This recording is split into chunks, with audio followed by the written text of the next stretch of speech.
Regarde autour de toi. La plupart des gens sont coincés dans une routine vide, comme si la vie avait un bouton de pause.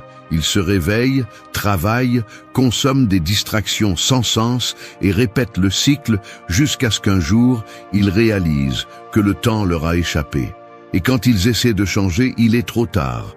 Tu ne veux pas être l'une de ces personnes. Tu ne veux pas arriver à la fin de ta vie en te demandant à quoi diable tu as passé tes jours. Mais voici la vérité brutale.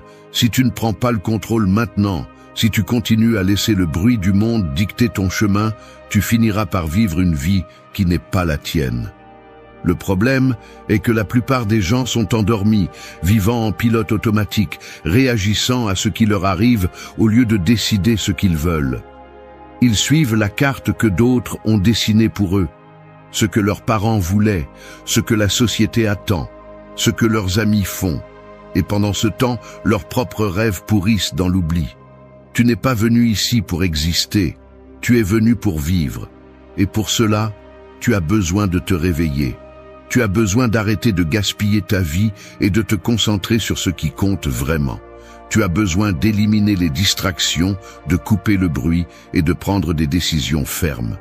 Être maître de ton temps, de ton énergie, de ton destin. Aujourd'hui, nous allons parler de comment le faire. 8 principes inspirés du stoïcisme qui t'aideront à arrêter de perdre du temps et à commencer à construire une vie qui vaut vraiment la peine. Mais avant de continuer, comprends ceci. Personne ne viendra te sauver. Si tu continues à attendre le moment parfait, si tu continues à chercher de la motivation, si tu continues à penser que demain sera le jour, alors tu es en difficulté. Le temps n'attend personne. 1. Si tu ne construis pas ton propre destin, tu finiras par vivre celui de quelqu'un d'autre. La plupart des gens passent leur vie comme des passagers d'un train qu'ils n'ont jamais choisi de prendre. Ils acceptent ce qui leur est donné, suivent le chemin qui leur est imposé et se réveillent chaque jour comme s'ils n'avaient pas le choix. Mais la vérité est différente. Il y a toujours un choix. Ce qui se passe, c'est que tout le monde n'est pas prêt à le faire. Si tu ne construis pas ton propre destin, quelqu'un d'autre le fera pour toi. Chaque fois que tu laisses les autres prendre des décisions à ta place, chaque fois que tu choisis le confort de suivre le courant plutôt que de te demander où il mène, tu cèdes une partie de ta vie. Quand tu ne décides pas de ce que tu veux faire de ton temps, de ton énergie et de tes compétences, quelqu'un d'autre le fera. Et ce ne sera pas pour ton bien, mais pour le sien. Regarde autour de toi. Les entreprises, les gouvernements, les médias, les réseaux sociaux, tous veulent ton attention, ton effort, ton temps. Ils te disent quoi faire, quoi penser, comment vivre. Le monde est conçu pour que tu sois un engrenage dans leur machine, pas pour que tu sois libre. Les stoïciens comprenaient cette réalité. Tu es responsable de ce que tu fais de ton existence, personne d'autre. Tu ne peux pas contrôler où tu es né, ni les circonstances qui t'entourent, mais tu peux contrôler ce que tu en fais. Épictète est né esclave, et pourtant, il est devenu l'un des philosophes les plus influents de l'histoire. Il n'a pas laissé sa situation définir sa vie. Il n'a pas accepté d'être ce que les autres attendaient de lui. Marc Aurèle, en tant qu'empereur, avait le pouvoir absolu, mais il n'a jamais laissé sa position le corrompre. Il a choisi de vivre selon des principes, de prendre des décisions conscientes et de rester fidèle à ses valeurs. Il ne s'est pas laissé emporter par le courant de son époque, ni par les attentes des autres. La différence entre ceux qui construisent leur vie et ceux qui la survivent simplement est simple. Les premiers prennent des décisions, les seconds attendent que les autres les prennent pour eux. Chaque jour que tu passes sans construire ton propre chemin est un jour de plus où tu travailles pour construire celui de quelqu'un d'autre. Chaque fois que tu acceptes une vie qui ne te satisfait pas, chaque fois que tu laisses passer une opportunité par peur, chaque fois que tu repousses ce que tu veux vraiment faire, tu confies ton destin à une autre personne. La plupart des gens se réveillent un jour et réalisent qu'ils ont passé des années à faire ce qu'ils étaient censés faire, à suivre les règles que quelqu'un d'autre a établies. Mais à ce moment-là, il est déjà trop tard. Le temps ne se récupère pas. Ce que tu ne construis pas, tu le perds. Le problème est que beaucoup de gens vivent avec la fausse illusion qu'il y a beaucoup de temps. Ils se disent que demain, ils commenceront à faire ce qu'ils veulent vraiment. Que dans quelques années, quand les choses seront plus faciles, ils prendront le contrôle de leur vie. Mais demain n'arrive jamais. Les excuses deviennent une habitude. Et quand ils s'en rendent compte, des décennies se sont écoulées à vivre pour les autres. Le destin ne se construit pas avec des mots, mais avec des actions. Il ne suffit pas de vouloir une vie meilleure. Il faut prendre des décisions, assumer des risques, rompre avec ce qui n'apporte rien et avancer sans regarder en arrière. Il n'y a pas de raccourci, il n'y a pas de chemin facile, il n'y a que le choix. Soit tu prends le contrôle de ta vie, soit quelqu'un d'autre le fera pour toi. N'attends pas. Ne continue pas à repousser ce que tu sais que tu dois faire. Commence à construire ton propre destin.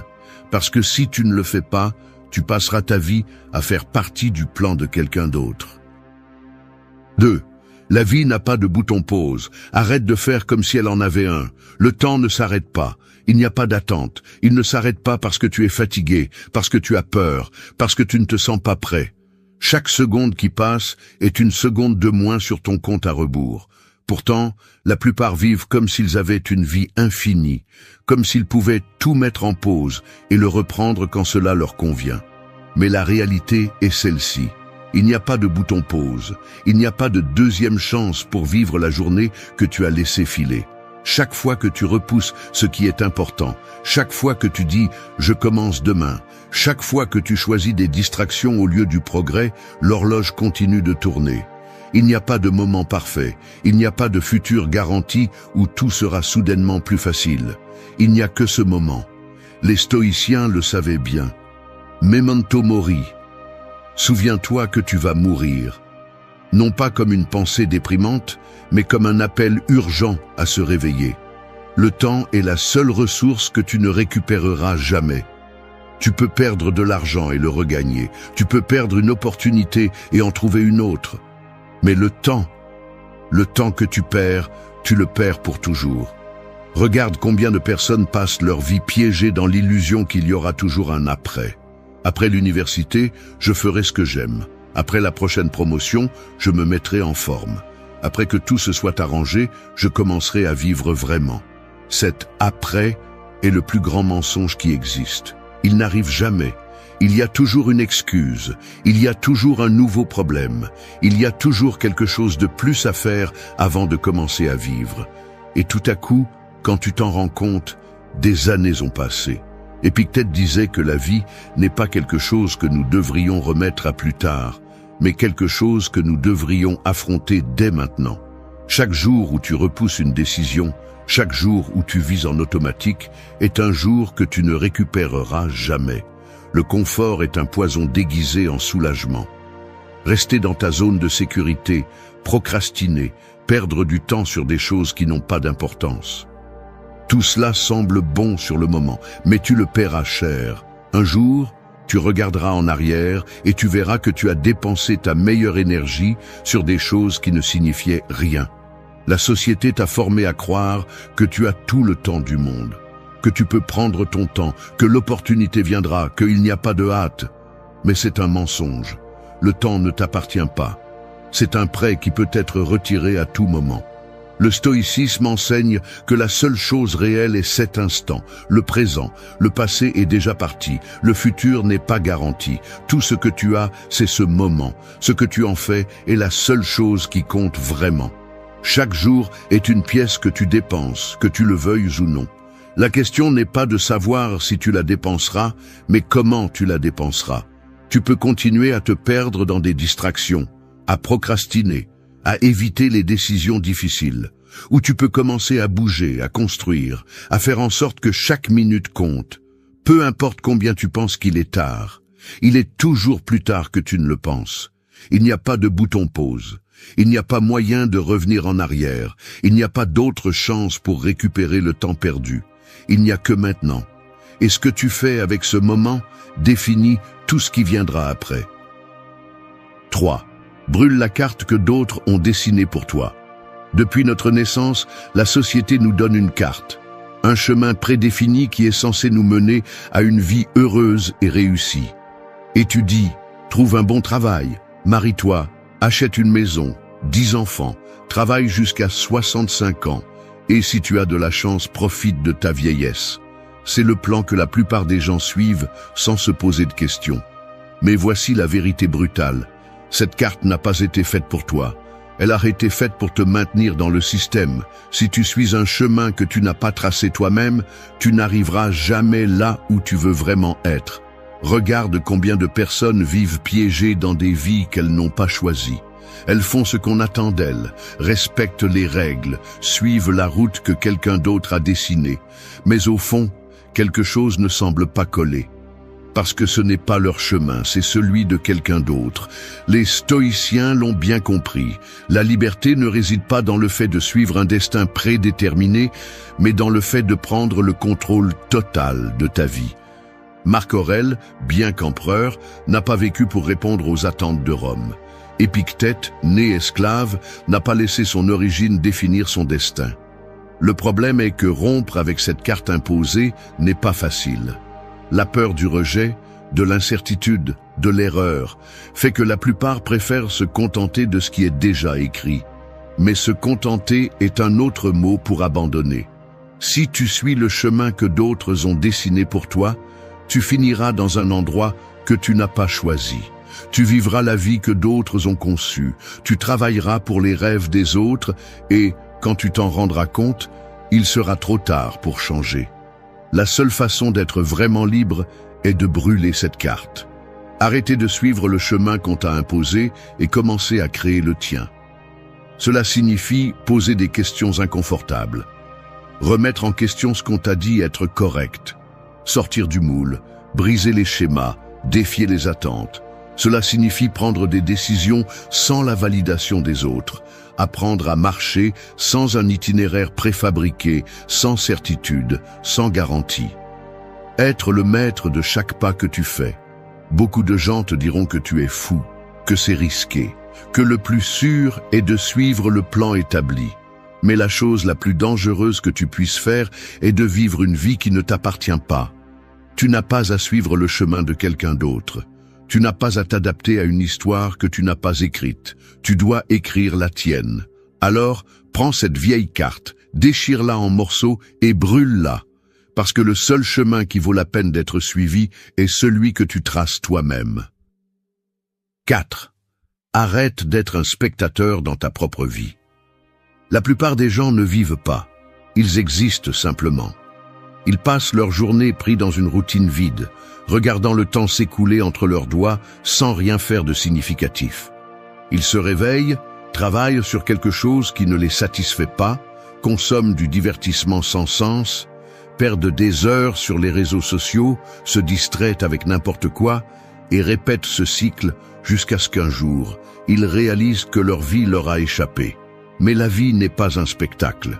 Tu n'es pas ici pour regarder. Tu es ici pour agir. Chaque fois que tu repousses des décisions, chaque fois que tu évites de prendre le contrôle, chaque fois que tu laisses les autres décider pour toi, tu deviens un spectateur. Quelqu'un qui est présent, mais qui n'a aucune influence. Et voici la vérité brutale.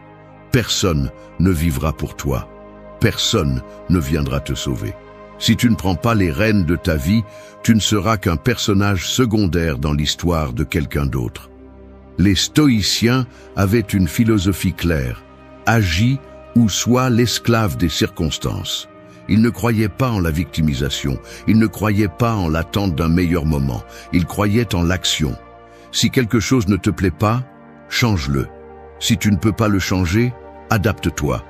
Mais ne reste jamais immobile à regarder le monde décider pour toi. Le problème, c'est qu'être spectateur est facile. Cela n'implique pas de risque.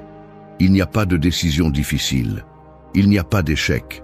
Tu suis simplement le courant, tu fais ce qu'on te dit, tu laisses les autres choisir pour toi et tu te convaincs que c'est bien parce que c'est la vie.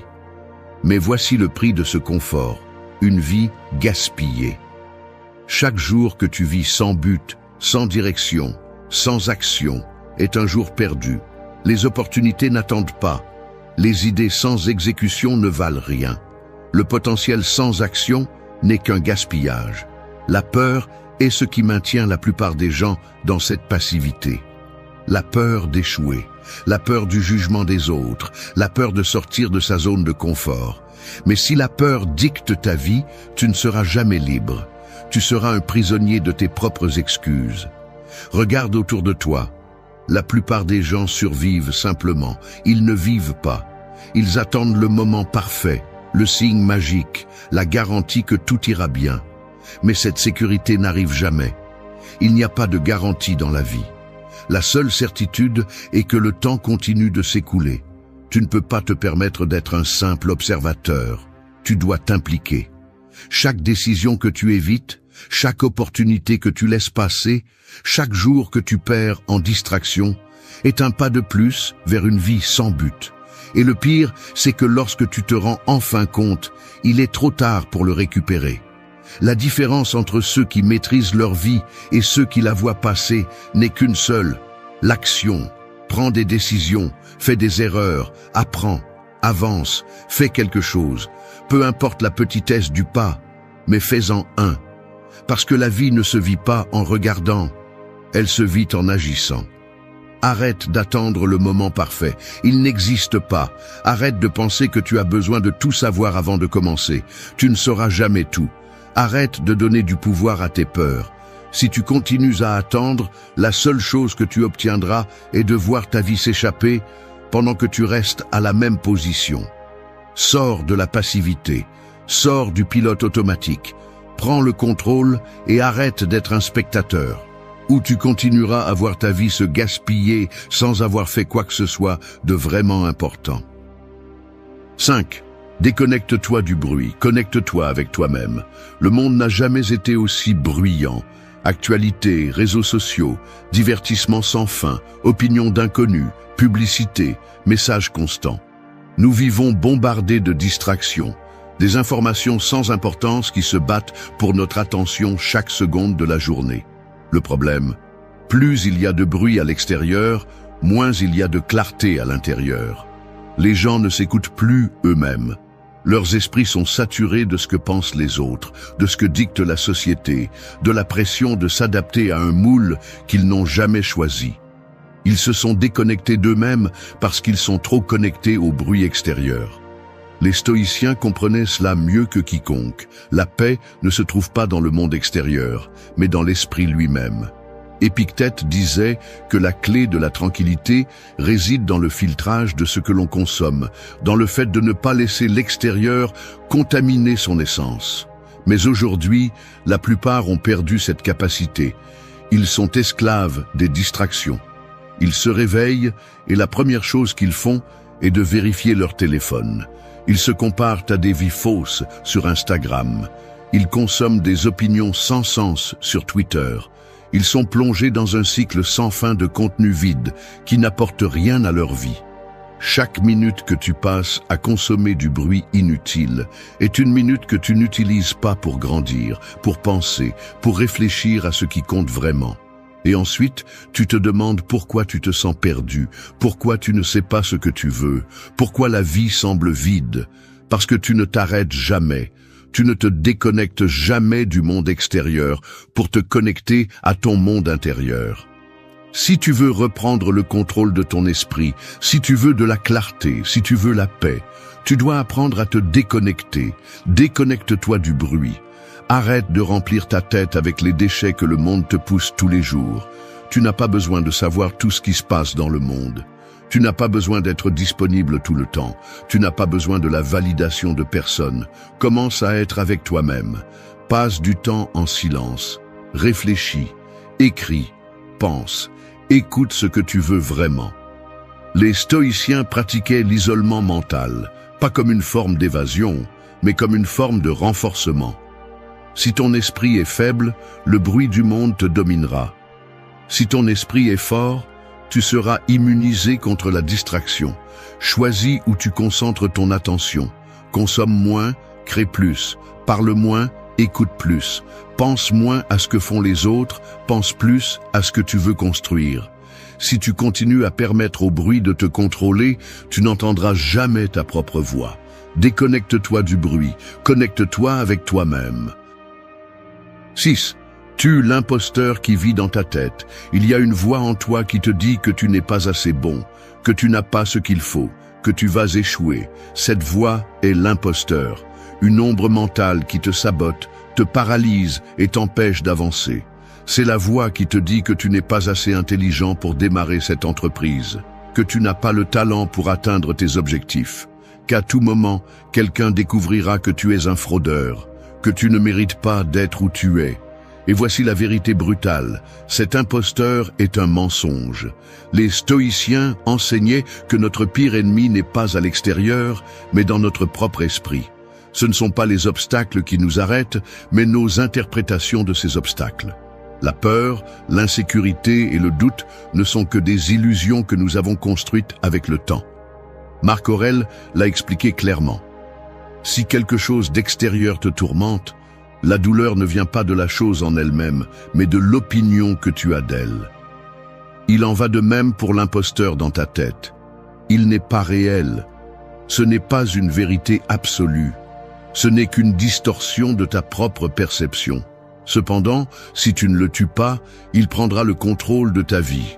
Chaque fois que tu laisses passer une opportunité par peur, chaque fois que tu ne parles pas par peur de te tromper, chaque fois que tu penses que tu n'es pas assez bon, tu donnes du pouvoir à cette voix. Et la dure réalité est que la plupart des gens laissent l'imposteur gagner. Ils renoncent à leurs rêves avant même d'essayer. Ils se convainquent qu'ils ne sont pas assez bons avant même de le vérifier. Et ainsi, ils passent leur vie enfermés dans une prison mentale qu'ils ont eux-mêmes construite. La peur de ne pas être suffisant est naturelle, mais elle ne doit pas dicter ta vie. Les meilleurs dans n'importe quel domaine entendent aussi cette voix. La différence est qu'ils agissent malgré la peur. Ils n'attendent pas de se sentir prêts. Ils n'attendent pas que l'insécurité disparaisse. Ils avancent simplement. Si tu attends de te sentir prêt avant de commencer quelque chose, tu ne le feras jamais. Personne ne commence en étant un expert. Personne ne commence en sachant tout. La maîtrise vient avec l'action, pas avec le doute. Tu n'as pas besoin de te sentir confiant pour agir. Tu as besoin d'agir pour te sentir confiant. Regarde comment les enfants apprennent à marcher. Ils tombent des centaines de fois. Ils ne s'arrêtent pas pour penser « peut-être que je ne suis pas bon à ça ». Ils essaient simplement jusqu'à ce qu'ils y arrivent. Mais quand nous grandissons, la société nous entraîne à craindre l'erreur, à éviter la honte, à ne pas prendre de risques. Et cette mentalité tue plus de rêves que l'échec. L'imposteur dans ta tête ne partira pas tout seul. Tu dois le tuer à coups d'action. Fais ce qui te fait peur. Fais-le pas, même si tu as l'impression de ne pas être prêt. Expose ton travail, même si tu penses qu'il n'est pas parfait. Parce que la seule façon de prouver à cette voix qu'elle a tort, c'est d'agir. Chaque fois que tu avances malgré la peur, l'imposteur s'affaiblit. Chaque fois que tu agis, tu gagnes en confiance. Chaque fois que tu ignores cette voix et que tu continues à avancer, tu te rapproches de la vie que tu veux. L'imposteur n'est pas réel. Ce qui est réel, c'est le temps que tu perds à l'écouter. Alors arrête de nourrir cette voix. Tue-la, parce que si tu ne le fais pas, c'est elle qui finira par tuer tes rêves. 7. Brise les chaînes du temps perdu. Le temps est la seule chose que tu ne pourras jamais récupérer. Chaque seconde qui passe est une seconde de moins dans ton compte à rebours. Pourtant, la plupart continuent de vivre comme s'ils avaient une éternité devant eux, comme s'ils pouvaient gaspiller des années sans conséquence. Et quand ils se réveillent enfin, quand ils réalisent qu'ils ont laissé échapper leur vie, il est déjà trop tard. Rien n'est plus tragique que de regarder en arrière et de voir tout ce qui n'a pas été fait. Les opportunités n'attendent pas, la vie n'attend pas. Mais trop de gens restent coincés dans la mentalité du « il y aura du temps », croyant que l'avenir est une garantie, alors qu'en réalité, il n'est qu'une illusion. L'horloge ne peut pas être mise en pause, personne ne peut l'arrêter. Les stoïciens répétaient un principe fondamental, « memento mori », souviens-toi que tu vas mourir. non pas comme une idée dépressive, mais comme un rappel pour vivre avec urgence, pour ne pas remettre à plus tard ce qui compte vraiment. Le plus grand gaspillage de la vie est de croire qu'il y aura toujours plus de temps. Sans s'en rendre compte, beaucoup ont perdu trop de temps. Des heures à défiler sur les réseaux sociaux, des jours coincés dans des doutes inutiles, des années à repousser des décisions importantes. Tout ce temps est parti et ne reviendra pas. Ce qui compte vraiment, ce n'est pas le temps déjà perdu, mais le temps qu'il reste. Beaucoup de gens restent coincés dans le regret. Ils se lamentent sur les opportunités qu'ils ont laissées passer, sur les mauvaises décisions qu'ils ont prises, sur tout ce qu'ils n'ont pas fait quand ils le pouvaient. Et en faisant cela, ils continuent à perdre plus de temps. C'est un cercle vicieux qui ne se brise qu'avec l'action. Marc Aurèle l'a dit clairement, ne perds plus de temps à discuter de ce qu'est un bonhomme, sois-en un. Il ne suffit pas de penser, il ne suffit pas de planifier, il faut agir. Au lieu de gaspiller de l'énergie à regretter ce qui est déjà passé, il vaut mieux se concentrer sur ce qui peut encore être changé. Le temps n'appartient à personne. Il a été prêté et peut être réclamé à tout moment. Chaque jour passé dans la même routine, coincé dans les mêmes distractions, laissant l'inertie prendre le contrôle, est un jour de plus qui ne sera jamais récupéré. Tant que le même schéma de gaspillage persiste, l'horloge continuera de tourner. Couper ce qui n'apporte rien est la seule issue. Il n'y a aucun sens à continuer à investir du temps dans ce qui n'a pas de valeur. Si quelque chose ne rapproche pas de l'objectif, alors il l'éloigne. Il n'y a pas de point intermédiaire. On avance ou on recule. On construit ou on détruit. On profite du temps qui reste ou on continue à le gaspiller. Beaucoup souhaitent changer, mais ne sont pas prêts à lâcher ce qui les retient. On ne peut pas avancer tout en portant les mêmes fardeaux. Le temps n'attend pas. Il ne s'arrête pour personne. Ce qui est passé, mais ce que tu fais à partir de maintenant est ce qui compte vraiment. Ne continue pas à perdre ce que tu peux encore utiliser. Fais en sorte que le temps qu'il te reste en vaille la peine. 8. Fais en sorte que chaque jour compte ou tu seras compté par les jours. Chaque jour est une pièce de monnaie que tu dépenses, que tu le veuilles ou non. Tu ne peux pas l'économiser, tu ne peux pas le garder pour plus tard. Il s'en va, et une fois que tu l'as perdu, il ne revient pas. Tu peux le gaspiller en choses sans importance ou l'investir dans quelque chose qui compte vraiment. Mais ce que tu ne peux pas faire, c'est le récupérer. Le problème est que la plupart des gens ne se rendent pas compte de cela jusqu'à ce qu'il soit trop tard. Ils passent leurs jours en mode automatique, pris dans des routines vides, dans des distractions sans importance, dans des excuses qui les maintiennent stagnants. Et quand ils ouvrent enfin les yeux, quand ils réalisent tout le temps qu'ils ont laissé filer, la majeure partie de leur vie est déjà passée. Les stoïciens l'ont parfaitement compris. Le temps est la ressource la plus précieuse que tu as, parce qu'une fois que tu l'as dépensé, il ne revient jamais. Sénèque l'a exprimé avec brutalité. Ce n'est pas que nous avons peu de temps, mais que nous en gaspillons beaucoup. La vie ne se gaspille pas en un seul acte, mais petit à petit. 5 minutes à consulter les réseaux sociaux, 10 minutes à regarder du contenu sans importance, 1 heure prise dans des distractions, des jours entiers à reporter des décisions importantes. On perd du temps en petites fractions, sans s'en rendre compte, jusqu'à ce qu'un jour, on regarde en arrière et on voit que des années ont passé. Chaque jour qui passe est un pas de plus vers la fin. Peu importe si tu en profites ou non, l'horloge continue d'avancer. Beaucoup de gens confondent être occupé avec progresser. Mais être occupé ne signifie pas construire quelque chose de précieux. Remplir de tâches sans importance, remplir des obligations qui n'apportent rien à long terme, suivre le courant sans se poser de questions, tout cela n'est qu'une autre forme de gaspillage. Faire en sorte que chaque jour compte ne signifie pas être actif tout le temps. Cela signifie vivre avec intention, faire des choses qui comptent vraiment, construire quelque chose, apprendre quelque chose, s'améliorer en quelque chose, s'assurer qu'à la fin de la journée, il y a eu un progrès, aussi petit soit-il. Les stoïciens vivaient avec cette conscience tous les jours. Marc Aurèle l'a exprimé de manière percutante. Ne vis pas comme si tu avais 10 000 ans devant toi. La mort est sur tes talons. Tant que tu vis, tant que c'est possible, sois bon. La plupart des gens agissent comme s'ils avaient une éternité devant eux. Ils reportent des décisions. Ils laissent leurs rêves pour plus tard. Ils se convainquent qu'ils auront plus de temps, plus d'énergie, plus de motivation demain. Mais demain n'est jamais sûr. La seule réalité est aujourd'hui. Rien n'est garanti, ni le mois prochain, ni l'année prochaine, ni la prochaine opportunité. Faire en sorte que chaque jour compte ne signifie pas être obsédé par la productivité. Cela signifie se concentrer sur ce qui a vraiment de la valeur. Il ne s'agit pas d'être occupé, mais d'être concentré. Il ne s'agit pas de faire beaucoup, mais de faire ce qui est juste. Chaque jour est une opportunité pour s'améliorer, pour construire, pour avancer. Il n'est pas nécessaire de faire des changements drastiques du jour au lendemain, mais il est nécessaire de prendre de petites décisions chaque jour qui te rapprochent de là où tu veux vraiment être.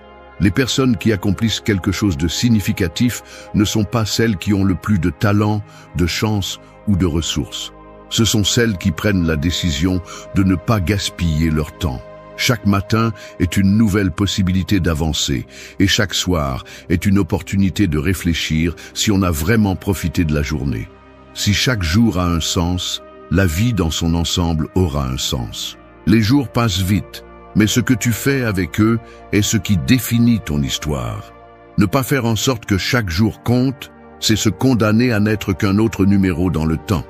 Une personne de plus qui a existé, mais qui n'a jamais vraiment vécu. Le temps n'attend pas, il ne s'arrête pour personne. Il ne faut plus laisser les jours passer sans signification, il est temps de les faire compter. Introduction.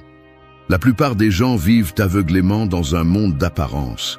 Ils croient ce qu'on leur dit, tombent dans des pièges émotionnels et confondent de fausses intentions avec l'authenticité.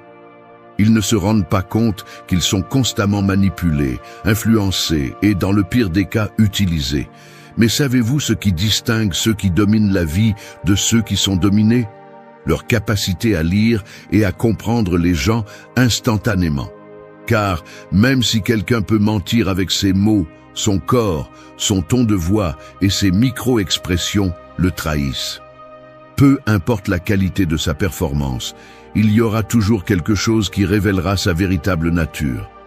Et si vous êtes assez perspicace, vous apprendrez à voir ce que les autres ne voient pas. Vous comprendrez ce qu'ils ressentent vraiment, même lorsqu'ils essaient. Ce n'est pas seulement une compétence utile, c'est un outil de survie. Si vous ne pouvez pas lire les gens, vous finirez par tomber dans leur jeu, à réagir impulsivement et à commettre des erreurs qui vous coûteront cher. Mais si vous apprenez à observer, à interpréter et à agir intelligemment, vous aurez un avantage sur 99%. Aujourd'hui, je vais vous donner les outils pour développer cette compétence. Je vais vous montrer comment déchiffrer les véritables intentions de quelqu'un, détecter les manipulations et projeter de la confiance dans n'importe quelle situation. Il ne s'agit pas de lire dans les pensées, il s'agit de lire la réalité avec clarté. Alors, faites attention, car ce que vous allez apprendre aujourd'hui peut complètement changer la façon dont vous interagissez avec le monde. Action 1. Apprendre à reconnaître les émotions déguisées. Les gens mentent, tout le temps, pas seulement avec des mots, mais aussi avec des expressions, des gestes, des silences et des changements subtils dans leur ton de voix. Nous vivons dans un monde où la majorité cache ce qu'elle ressent vraiment, que ce soit par peur, honte ou commodité.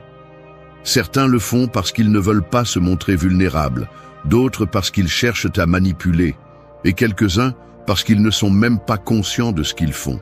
Mais si tu apprends à voir au-delà des apparences, si tu entraînes ta capacité à détecter les émotions déguisées, tu vas développer un énorme avantage sur les autres. Parce que pendant que les autres tombent dans des pièges émotionnels, tu liras la vérité qui se cache derrière chaque regard, chaque sourire forcé, chaque mot soigneusement choisi pour tromper. Et voici la clé. Les émotions réelles laissent toujours une trace. Tu peux déguiser une émotion, mais tu ne peux pas la faire disparaître complètement. Si quelqu'un dit qu'il va bien mais que sa bouche est tendue, sa mâchoire serrée et son regard évite le tien, il ne va pas bien.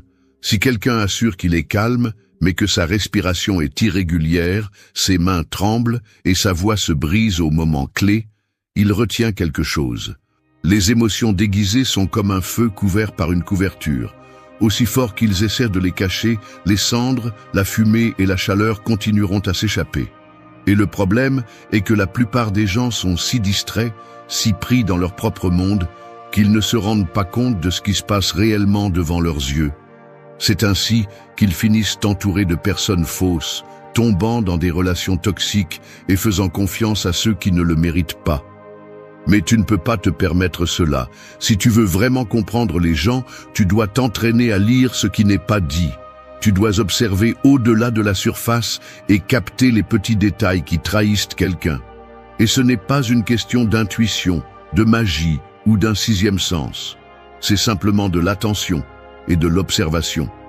Quand tu parles à quelqu'un, fais attention à la congruence entre ses mots et ses gestes. Dit-il qu'il est heureux, mais ses lèvres se courbent à peine et son rire sonne vide, il n'est pas heureux. Te dit-il qu'il ne se soucie pas de quelque chose, mais son corps est rigide et sa respiration s'accélère? Il ment. Te dit-il que tout va bien, mais ses épaules sont tombantes et son ton de voix est plat? Il est épuisé émotionnellement. Le langage corporel ne ment pas. Le problème est que la plupart des gens ne prennent pas le temps de voir ces détails. Et si tu ne les vois pas, tu deviens vulnérable. Tu deviens le genre de personne qui croit en de jolis mots et en des promesses vides. Celui qui est surpris quand quelqu'un le trahit. Celui qui se laisse tromper par des discours bien répétés. Mais si tu développes la capacité de voir la vérité derrière les mots, tu ne seras jamais trompé. Entraîne ta perception. N'écoute pas seulement ce que les gens disent. Observe comment ils le disent. Regarde les changements sur leur visage, les poses inconfortables, la tension dans leur mâchoire, la façon dont leurs mains bougent quand ils parlent. Quand quelqu'un ment ou cache quelque chose, son corps le trahit. Cela ne signifie pas que tu dois devenir paranoïaque, ni que tu dois remettre tout le monde en question. Cela signifie que tu dois être conscient de la réalité.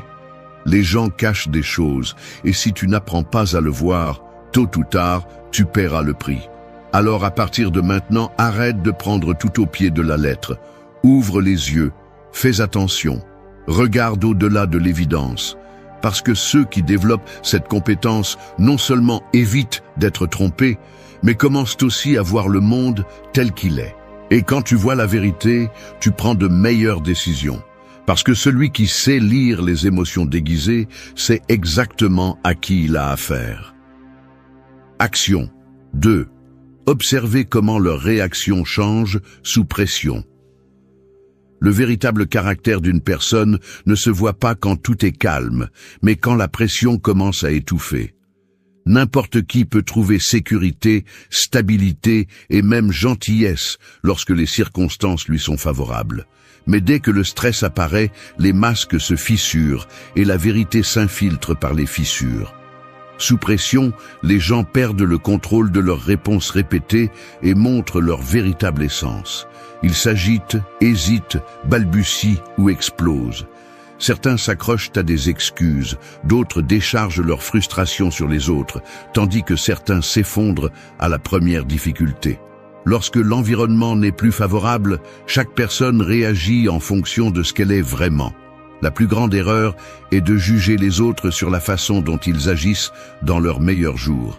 Les gens confondent la courtoisie avec la bonté, le calme avec la force, la confiance avec la stabilité émotionnelle. Mais rien de tout cela n'est réel, jusqu'à ce que la pression les mette à l'épreuve.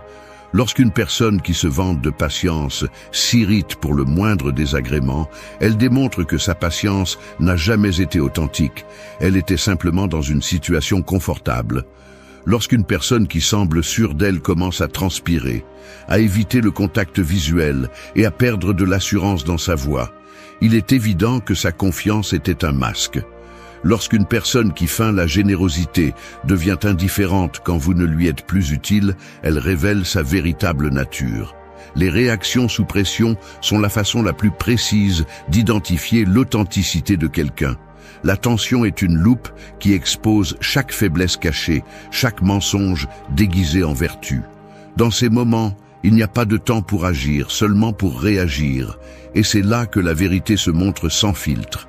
La maîtrise de cette observation ne consiste pas à provoquer du stress chez les autres, mais à apprendre à détecter comment ils se comportent lorsque la vie le fait pour vous. En temps de crise, certains s'élèvent et d'autres s'enfoncent. Certains s'adaptent et d'autres s'effondrent. Certains assument leurs responsabilités et d'autres cherchent des coupables. La façon dont quelqu'un gère ses erreurs est le reflet de sa maturité. Ceux qui assument la responsabilité et cherchent à apprendre grandissent à chaque faux pas, tandis que ceux qui s'excusent et blâment les autres continuent à répéter les mêmes échecs. La frustration fait de certains de meilleurs stratèges et d'autres des versions pathétiques d'eux-mêmes. Les crises révèlent le véritable niveau de maîtrise de soi. Il y a ceux qui font face aux problèmes avec une clarté mentale et ceux qui perdent les pédales face à la moindre difficulté. Il y a ceux qui maintiennent le respect envers les autres, quelle que soit la pression. Et il y a ceux qui ont besoin de décharger leur frustration sur les autres pour se sentir mieux. Le véritable respect ne se démontre pas en temps de paix, mais dans les moments de plus grande tension. Il y a ceux qui prétendent être gentils quand tout va bien, mais qui laissent sortir leur véritable arrogance quand ils sont frustrés. Il y a ceux qui sont généreux quand ils ont de quoi, mais qui deviennent égoïstes dès qu'ils sentent qu'ils peuvent perdre quelque chose. La façon dont quelqu'un gère la confrontation expose également sa force ou sa fragilité. Certains sont capables d'écouter, d'analyser et de répondre intelligemment. D'autres deviennent agressifs, se mettent sur la défensive ou recourent à des attaques personnelles pour couvrir leurs faiblesses. Observer ces détails permet de savoir qui mérite confiance et qui ne fait que jouer un rôle. La plupart des gens n'évaluent les autres que dans des situations confortables, sans se rendre compte que la seule chose qui compte est la façon dont ils agissent lorsque tout se complique. Le véritable caractère se forge dans l'adversité. Ceux qui s'effondrent sous la pression n'ont jamais été forts, ils étaient simplement à l'aise. Ceux qui perdent leur calme à chaque défi ne sont pas stables, ils n'ont simplement jamais été mis à l'épreuve. La vie, à un moment donné, expose tout le monde. Le temps est le meilleur juge et les circonstances difficiles sont le seul examen que personne ne peut truquer. Lorsque la pression arrive, chacun montre ce qu'il est vraiment. Ceux qui comprennent cela ne se laisseront jamais tromper. Ceux qui ne le comprennent pas finissent entourés de personnes qui ne sont pas ce qu'elles prétendent être. Action 3. Capter les changements subtils dans son expression faciale. Le visage d'une personne est un livre ouvert pour celui qui sait le lire. La plupart croient pouvoir cacher ce qu'ils ressentent avec des mots bien choisis et un ton de voix contrôlé. Mais le visage laisse toujours échapper la vérité. Chaque petite contraction musculaire, chaque léger changement de regard, chaque geste éphémère est un indice sur ce qui se passe réellement à l'intérieur. Le problème est que presque personne ne prête attention. Les gens écoutent ce qu'on leur dit, mais ils n'observent pas comment on le leur dit. Ils ignorent les détails qui révèlent l'inconfort, la peur, le mépris ou l'intérêt véritable. Et c'est là qu'ils deviennent vulnérables. Le visage humain est incapable de cacher complètement les émotions car elles se produisent à un niveau instinctif. Lorsqu'une personne ressent de la colère, de la frustration, de la surprise ou de l'insécurité, son cerveau le traite en millisecondes et avant qu'elle puisse le contrôler, son visage l'a déjà reflété. On appelle cela des micro-expressions. Les micro-expressions sont des réponses automatiques et involontaires qui durent des fractions de secondes, trop rapides pour être falsifiées. Même si quelqu'un essaie de cacher sa réaction, même s'il sait mentir avec des mots, son visage montrera toujours l'émotion réelle avant qu'il puisse la réprimer. Un léger froncement de sourcils avant de répondre calmement indique de la colère ou de l'agacement réprimé. Un bref soulèvement d'un sourcil alors que quelqu'un prétend être d'accord est un signe de scepticisme ou d'incrédulité. Un sourire qui apparaît et disparaît trop rapidement n'est pas un sourire authentique, mais une réponse mécanique sans émotion réelle. Un regard qui se retient un instant avant de s'adoucir indique que la personne a ressenti de la colère, mais l'a cachée. Ces détails se produisent en moins d'une seconde, mais ils sont incontrôlables. Le visage agit avant que l'esprit ait le temps de dissimuler. Ceux qui maîtrisent la lecture des expressions faciales ont un énorme avantage sur les autres. Ils peuvent détecter les mensonges, identifier les émotions cachées et lire la véritable intention d'une personne sans avoir à lui poser de questions. Alors que les autres se contentent de ce qui est dit, ils voient ce qui est réellement ressenti. Apprendre à lire ces changements subtils nécessite de la pratique. Il ne s'agit pas d'analyser chaque petit mouvement d'un visage, mais de développer une observation aiguisée et rapide. Les personnes qui sont trop évidentes dans leur analyse deviennent mal à l'aise, mais celles qui savent le faire naturellement parviennent à extraire des informations sans que personne ne le remarque. Les yeux sont un autre outil de lecture infaillible. Un regard qui dévie au moment précis où quelqu'un répond à une question est un signe d'évasion. Un clignement des yeux plus lent que la normale peut indiquer que quelqu'un est en train de préparer un mensonge avant de le dire. Une dilatation soudaine des pupilles peut signifier de l'intérêt ou de l'excitation, tandis qu'un durcissement de l'expression peut révéler une émotion négative réprimée. Le secret pour capter ces détails n'est pas de se concentrer trop sur une seule expression, mais sur l'ensemble du comportement. Une personne peut détourner le regard pour de nombreuses raisons. Mais si elle le fait juste après qu'on lui a posé une question inconfortable et qu'en plus elle croise les bras et que son ton de voix devient plus sec, alors il y a quelque chose qu'elle ne veut pas révéler. La clé est de combiner l'observation du visage avec le langage corporel et le ton de voix. Quelqu'un peut dire qu'il n'est pas contrarié, mais si sa mâchoire est tendue et que ses lèvres sont serrées avec force, la vérité est autre. Il peut affirmer qu'il n'a pas peur, mais si sa peau pâlit légèrement et que ses narines se dilatent, son corps a déjà donné la véritable réponse. Les personnes qui ignorent ces signaux deviennent des cibles faciles. Ils font confiance à n'importe qui, croient aux discours bien répétés et finissent entourés de fausseté. Mais ceux qui apprennent à voir au-delà de la surface peuvent comprendre ce qui se passe réellement, même quand personne ne le dit à haute voix. Action 4. Évalue comment il traite les autres. Le véritable caractère d'une personne ne se mesure pas à la façon dont elle te traite, mais à la façon dont elle traite ceux dont elle n'a besoin de rien. N'importe qui peut feindre la courtoisie lorsqu'il obtient un avantage, mais dès qu'il n'y a rien à gagner, l'essence réelle se manifeste. Quelqu'un qui est gentil seulement avec des personnes influentes ou avec celles qui lui sont utiles n'est pas gentil. Il est opportuniste. La courtoisie et le respect qu'il montre en surface ne sont qu'une stratégie pour manipuler l'environnement à son avantage. Mais il suffit d'observer comment il interagit avec les autres lorsqu'il n'y a pas de pression sociale pour que tout soit mis en évidence. La façon dont une personne traite les serveurs, les employés, les inconnus ou ceux qui ne peuvent pas se défendre est une fenêtre directe sur sa véritable nature. Si quelqu'un se sent le droit d'humilier, de minimiser ou d'ignorer les autres simplement parce qu'ils sont dans une position de moindre pouvoir, c'est parce qu'au fond, il a toujours été ainsi. La seule différence est que, lorsqu'il est avec toi, il a encore des raisons de se retenir.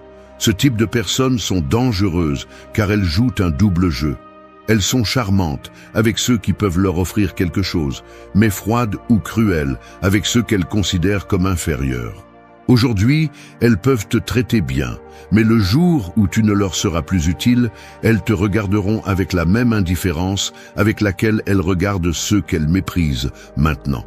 Observer ces signes permet de détecter à temps les personnes égoïstes, arrogantes ou hypocrites. Peu importe à quel point tu traites bien quelqu'un aujourd'hui, si son traitement envers les autres est impitoyable, ce n'est qu'une question de temps avant que tu te retrouves au même endroit. Mais cette observation ne révèle pas seulement le négatif, elle permet également d'identifier ceux qui sont authentiques dans leur respect et leurs valeurs. Les personnes vraiment intègres ne font pas de distinction entre quelqu'un d'influent et quelqu'un d'inconnu. Leur caractère est le même dans toutes les situations. Les leaders naturels n'humilient pas ceux qui sont en dessous d'eux, ils les inspirent. La véritable force ne se montre pas en s'imposant sur les autres, mais en les élevant sans craindre qu'ils grandissent.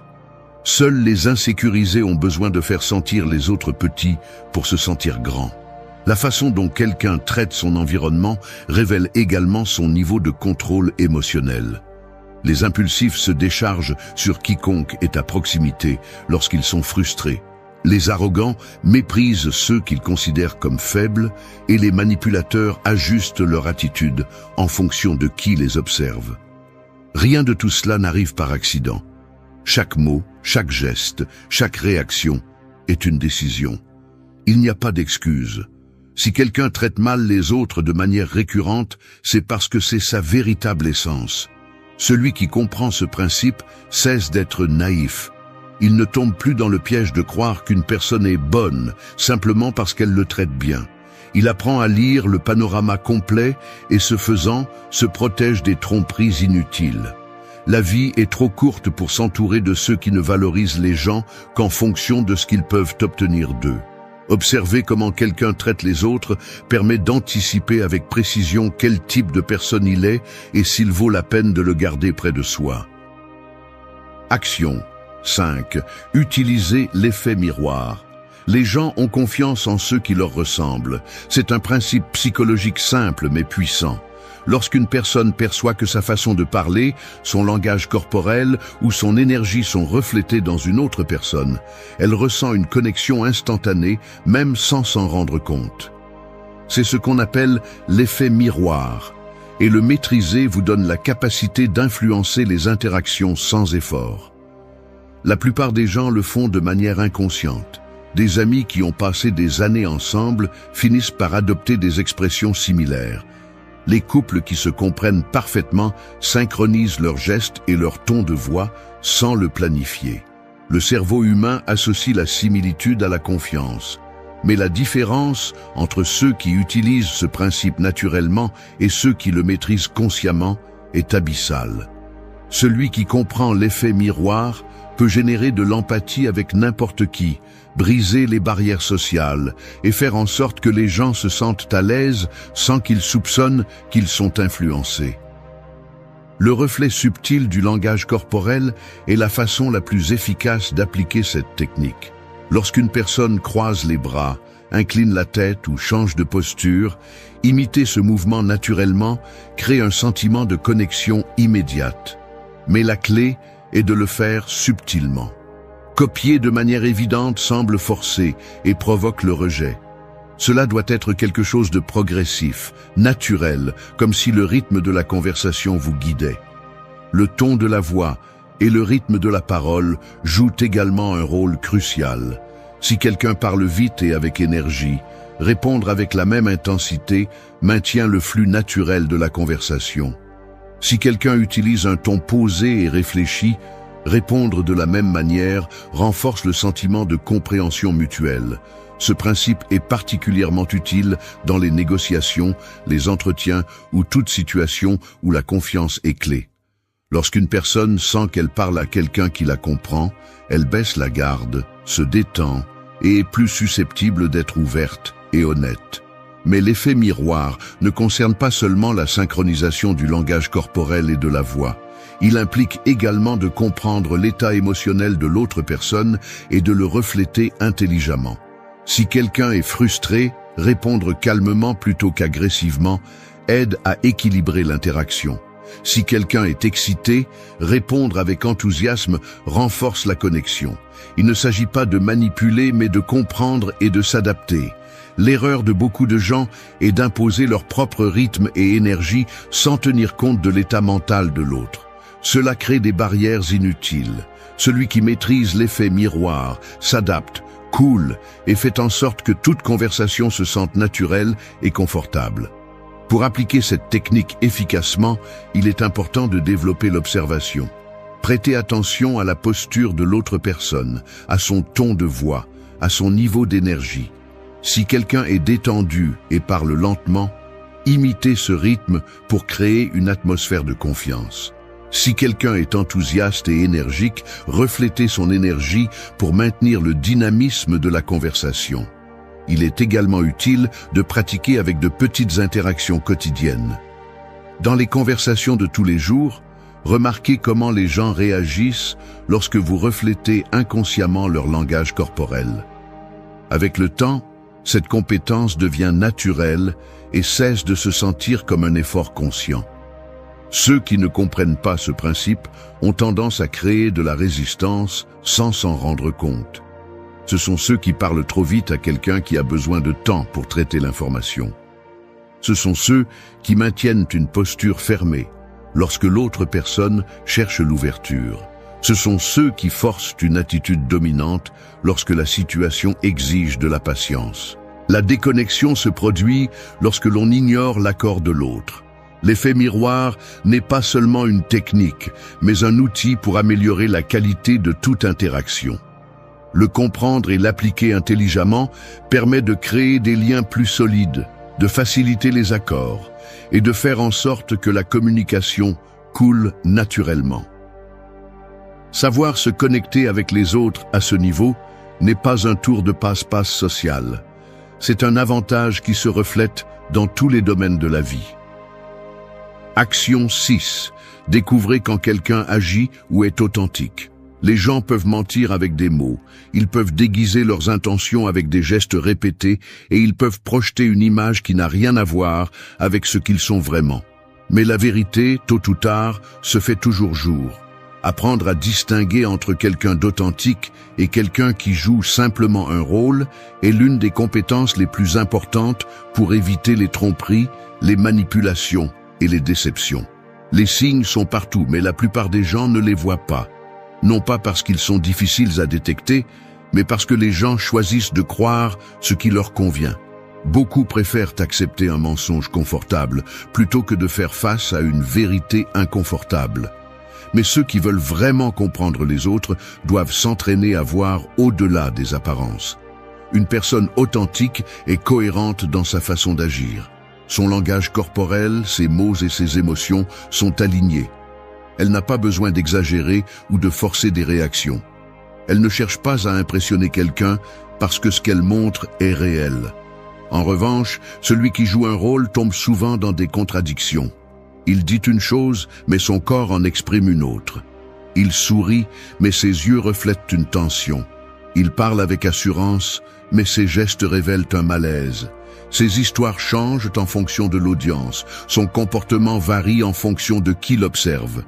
Les imposteurs exagèrent, ils feignent l'intérêt, forcent les émotions et surjouent pour faire une impression spécifique. Un rire trop fort, une réaction trop enthousiaste ou un geste de tristesse qui semble calculé sont des signes que quelque chose ne va pas. Celui qui joue un rôle s'efforce trop parce qu'il sait que ce qu'il projette n'est pas naturel. Un autre signe révélateur est l'incohérence dans le temps. Quelqu'un d'authentique n'a pas besoin de se rappeler quelle version de lui-même il a montré hier. Sa façon d'être est la même dans tous les contextes. En revanche, quelqu'un qui feint doit ajuster son histoire constamment. Un jour, il est gentil et attentionné. Un autre jour, il est froid et distant. Sa personnalité change en fonction de ce qui lui convient à ce moment-là. Les personnes authentiques ne cherchent pas désespérément l'approbation. Ils n'ont pas besoin de validation constante ni de s'efforcer de s'intégrer à tout prix. Ils parlent avec honnêteté, même si cela signifie mettre les autres mal à l'aise. Ils ne modifient pas leur discours pour plaire. Leur identité ne dépend pas de l'opinion des autres. Les faux, en revanche, se façonnent en fonction de la situation. Ils disent ce qu'ils pensent que les autres veulent entendre, changent leur position en fonction du public et ajustent leur moralité en fonction de la commodité. Ils sont experts pour dire la bonne chose, mais leur comportement ne finit jamais par correspondre. Le langage corporel est un autre indicateur. Lorsqu'une personne est authentique, son expression et sa posture sont naturelles. Soyez à l'aise dans votre propre peau. D'un autre côté, celui qui feint a tendance à montrer des signes de tension. Il rit à des moments étranges, évite le contact visuel dans des situations inconfortables ou gesticule plus que nécessaire pour compenser son insécurité. Il ne s'agit pas de juger tout le monde avec paranoïa, mais d'apprendre à remarquer ces modèles. La vie est pleine de personnes qui ne montrent qu'une façade. Ceux qui font confiance aveuglément à n'importe qui finissent par être entourés de fausseté. La clé est d'observer avec patience. Ne vous laissez pas impressionner par ce que quelqu'un dit en un jour, mais par ce qu'il démontre avec le temps. La vérité apparaît toujours dans les petits détails. Une réaction déplacée, une attitude forcée, une histoire qui ne correspond pas. Détecter qui est réel et qui joue simplement un rôle est un avantage que peu de gens ont. Celui qui développe cette compétence ne sera jamais facilement trompé. Action 7. Maîtriser l'art de lire entre les lignes. La plupart des gens écoutent ce qui est dit en surface, mais ne prêtent pas attention à ce qui est réellement communiqué. Les mots peuvent être soigneusement choisis pour dissimuler des intentions, mais il y a toujours quelque chose de plus profond derrière eux. Celui qui n'apprend pas à lire entre les lignes reste vulnérable face aux manipulateurs, aux tromperies et aux demi-vérités. Tout le monde ne dit pas ce qu'il pense vraiment. Beaucoup cachent leurs véritables intentions derrière des phrases ambiguës, des compliments empoisonnés ou des excuses conçues pour dissimuler la réalité. Mais les mots laissent toujours des traces. Dans la façon dont quelqu'un parle, dans ce qu'il omet, dans sa réaction à certains sujets, c'est là que se trouve la vérité que la plupart ne voient pas. Lire entre les lignes ne signifie pas interpréter ce que vous voulez croire, mais analyser avec précision ce que quelqu'un transmet réellement. Ne vous contentez pas des mots, prêtez attention à l'intention derrière eux. Les personnes qui maîtrisent cet art prêtent attention aux pauses, aux changements de ton de voix, à la manière dont quelqu'un évite certains sujets ou répond par des phrases génériques quand il devrait être direct. Ce qui n'est pas dit est souvent plus important que ce qui est dit. Quand quelqu'un change soudainement de sujet, c'est parce qu'il y a quelque chose qu'il ne veut pas discuter.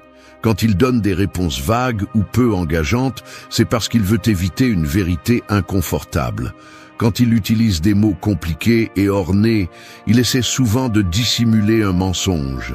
Les réponses trop parfaites sont souvent un signe que quelque chose est caché. Apprendre à lire entre les lignes est un avantage dans tous les domaines de la vie. Des conversations décontractées aux négociations importantes, comprendre ce qui est réellement communiqué vous permet de prendre de meilleures décisions et de ne pas tomber dans des pièges émotionnels. Mais il ne s'agit pas seulement de détecter les mensonges ou les tromperies, mais aussi de comprendre ce dont les autres ont réellement besoin. Beaucoup de personnes ont du mal à exprimer ce qu'elles ressentent ou ce qu'elles veulent, mais leurs mots, leurs gestes et leur silence le rendent clair. Quelqu'un peut dire qu'il va bien quand son ton de voix et son langage corporel indiquent le contraire. Il peut nier qu'il est dérangé par quelque chose, mais sa façon d'agir reflète son inconfort. Celui qui maîtrise cette compétence ne se laisse pas emporter par l'émotion du moment. Il écoute attentivement, observe avec patience et analyse avant de réagir. Il ne se laisse pas tromper par de belles paroles, ni manipuler par des discours calculés. Il comprend que la véritable communication ne réside pas dans ce qui est dit ouvertement, mais dans ce qui est caché derrière. Pour développer cette capacité, il faut prêter attention à 3 éléments clés. Le langage non verbal, la façon dont quelqu'un bouge, maintient sa posture et change ses expressions en dit plus que n'importe quel discours. Si les mots disent une chose, mais que le corps en dit une autre, le corps a toujours raison. Le ton de la voix et les pauses, les gens ont tendance à hésiter ou à éviter certains mots quand ils ne veulent pas révéler quelque chose. Un ton trop contrôlé sur un sujet sensible peut indiquer que quelqu'un a répété sa réponse. Les incohérences dans le message, si une histoire change avec le temps, c'est parce qu'il y a quelque chose qui ne correspond pas. Quand quelqu'un parle avec trop de détails inutiles, il essaie souvent de renforcer un mensonge. Ceux qui ne savent pas lire entre les lignes sont facilement trompés. Ils restent avec la version superficielle des faits, croient en des discours bien structurés sans analyser le fond, et font confiance à ceux qui savent manipuler avec des mots. Mais ceux qui prêtent attention aux détails, ceux qui analysent ce qui est réellement communiqué, sont ceux qui voient toujours la vérité avant les autres. Il ne s'agit pas de se méfier de tout le monde, mais d'apprendre à voir la réalité telle qu'elle est. Celui qui écoute intelligemment, celui qui analyse au-delà de l'évident, celui qui comprend ce qui se passe réellement, aura toujours l'avantage. La vie n'est pas facile. Personne n'a dit que ça l'était. Nous faisons tous face à des obstacles, des défis et des moments d'incertitude. Mais qu'arrive-t-il lorsque tu te rends compte que ce qui compte vraiment ne sont pas les problèmes eux-mêmes, mais comment tu réagis face à eux? C'est là que le stoïcisme entre en jeu, une philosophie aussi ancienne que le temps, mais qui reste plus pertinente que jamais. Dans ce scénario, nous allons t'apprendre comment penser, vivre et agir de manière à ce que tu puisses maîtriser n'importe quelle situation. Peu importe ce que la vie te lance, problème, adversité, moment de chaos. Nous te montrerons comment transformer tes pensées pour qu'elles ne te dominent pas. Comment vivre avec un but et ne pas te laisser emporter par le superficiel, et comment agir avec un calme et une détermination qui te permettent de prendre le contrôle, même quand tout semble s'effondrer. Nous ne te vendrons pas une fausse illusion que tout sera facile. Ceci est pour ceux qui sont prêts à affronter la réalité, à prendre la responsabilité de leurs pensées et de leurs actions, et à surmonter les difficultés avec le pouvoir de l'esprit stoïcien. Maintenant que nous avons clarifié ce que la vie nous a préparé, il est temps de commencer à travailler sur comment penser pour maîtriser n'importe quelle situation. Qu'est-ce qui t'a servi jusqu'à présent pour surmonter les obstacles? Probablement pas grand-chose, car la plupart des gens réagissent sans réfléchir, se laissant emporter par le chaos. Mais la clé est dans l'esprit, et c'est là que tout commence. Tout d'abord, développer une mentalité rationnelle pour surmonter le chaos. La vie, par nature, est pleine de chaos et d'incertitudes. Personne n'échappe aux circonstances imprévisibles qui nous défient.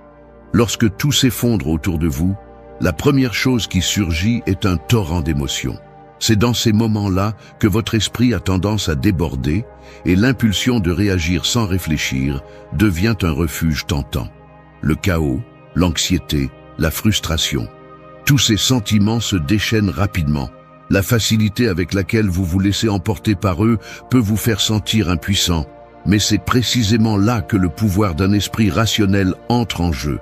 Dans ces moments de turbulence, ce qui vous aidera vraiment ne sont pas les émotions à fleur de peau, mais la capacité de prendre du recul, de respirer profondément et d'agir à partir d'un lieu de clarté mentale. Lorsque vous permettez aux émotions de prendre le contrôle, la confusion s'empare de vous et la réaction impulsive a tendance à vous mener sur le mauvais chemin. C'est le moment crucial où la mentalité rationnelle entre en jeu.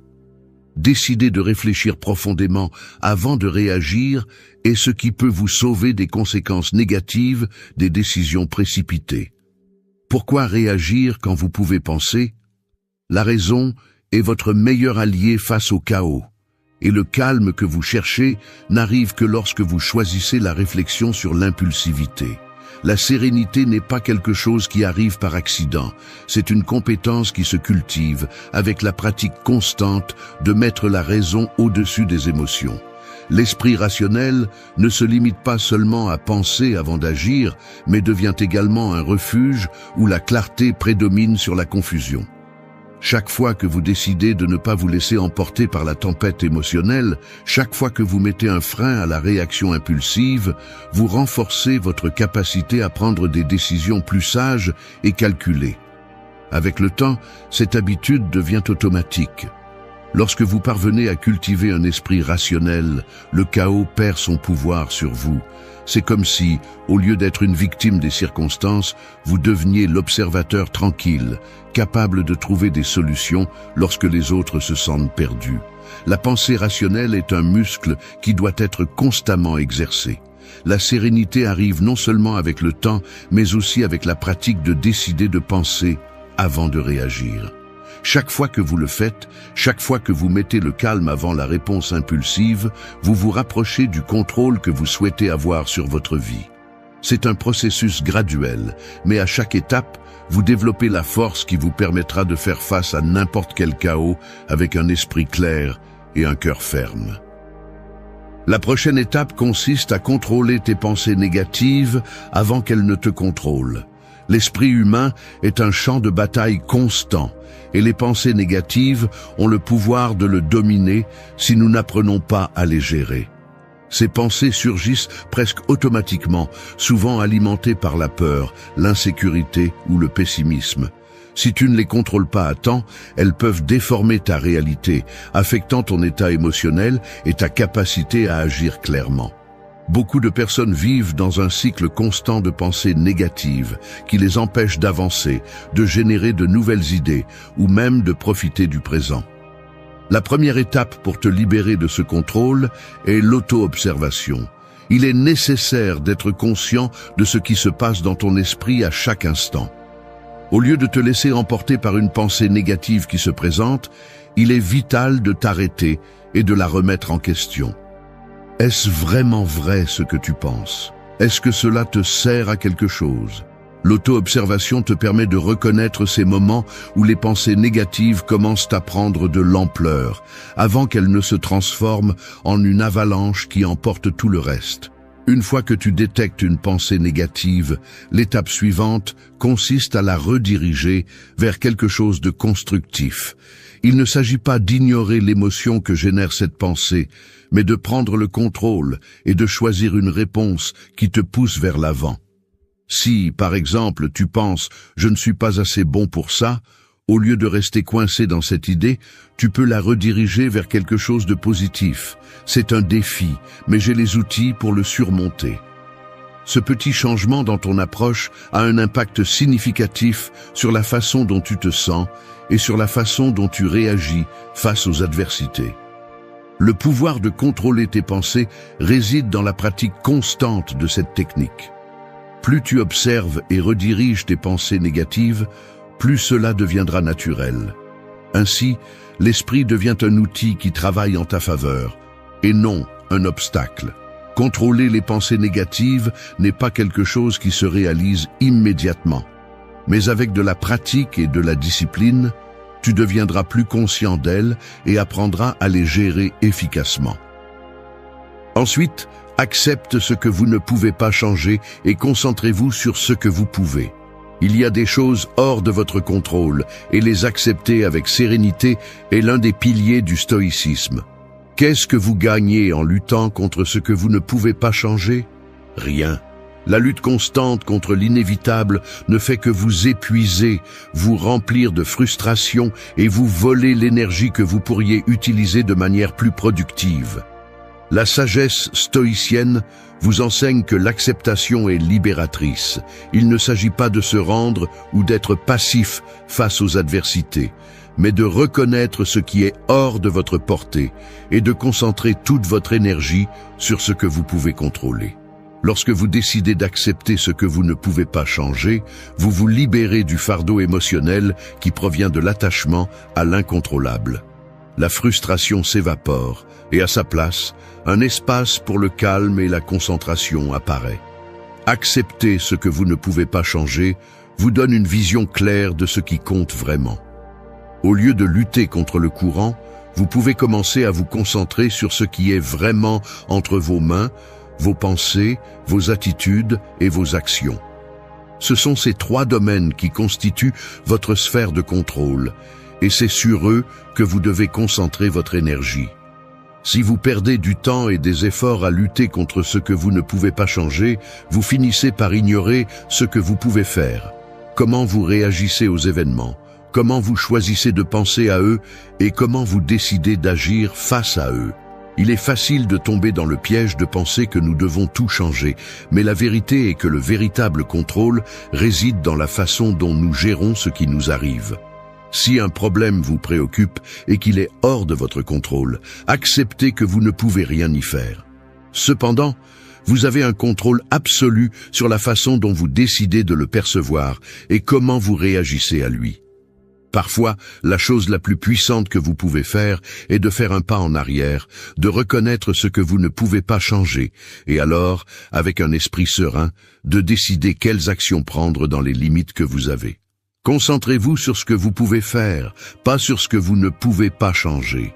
Cela ne signifie pas que vous devez être passif ou résigné, mais que vous devez être sage et concentrer votre énergie sur ce qui compte vraiment, ce qui dépend de vous. Cette approche non seulement réduit le stress, mais vous permet également d'agir avec plus de clarté et d'efficacité, sachant que vous utilisez votre temps et votre énergie de manière efficace, sans les gaspiller dans des batailles que vous ne pouvez pas gagner. Et enfin, entraîne ton esprit à trouver l'équilibre dans l'adversité. Le véritable défi de la vie n'est pas d'éviter les difficultés, c'est d'apprendre à rester calme lorsqu'elles surgissent. Les adversités sont inévitables et font partie de ce qui nous façonne en tant qu'êtres humains. Faire face à des problèmes personnels, professionnels ou à des situations imprévues est quelque chose avec lequel nous devons tous composer. Ce qui est important, c'est la façon dont nous réagissons face à elles. Sommes-nous emportés par les émotions ou trouvons-nous la sérénité au milieu du chaos? La réponse à cette question réside dans l'entraînement de notre esprit à être un refuge dans les moments les plus difficiles. Quand les difficultés surgissent, il est plus facile de tomber dans le désespoir ou la colère. Mais ce qui te permet de traverser ces tempêtes est la capacité de maintenir le contrôle interne. La sérénité n'est pas quelque chose qui est donné, mais quelque chose qui est cultivé avec la pratique de l'autocompréhension et du détachement émotionnel. En comprenant pourquoi une situation t'affecte d'une certaine manière, tu peux prendre du recul émotionnel et voir les choses d'un point de vue plus rationnel.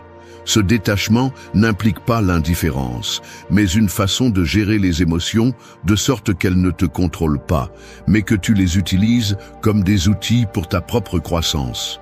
Lorsque tu pratiques le détachement émotionnel, tu arrêtes de réagir de manière impulsive et tu commences à prendre des décisions basées sur ce qui compte vraiment. C'est crucial, car dans les moments difficiles, la tendance naturelle est de laisser les émotions dicter nos réponses, ce qui nous conduit presque toujours à des décisions précipitées. Le détachement te permet d'observer tes émotions sans qu'elles n'obscurcissent ton jugement, ce qui est essentiel pour maintenir le calme et la clarté.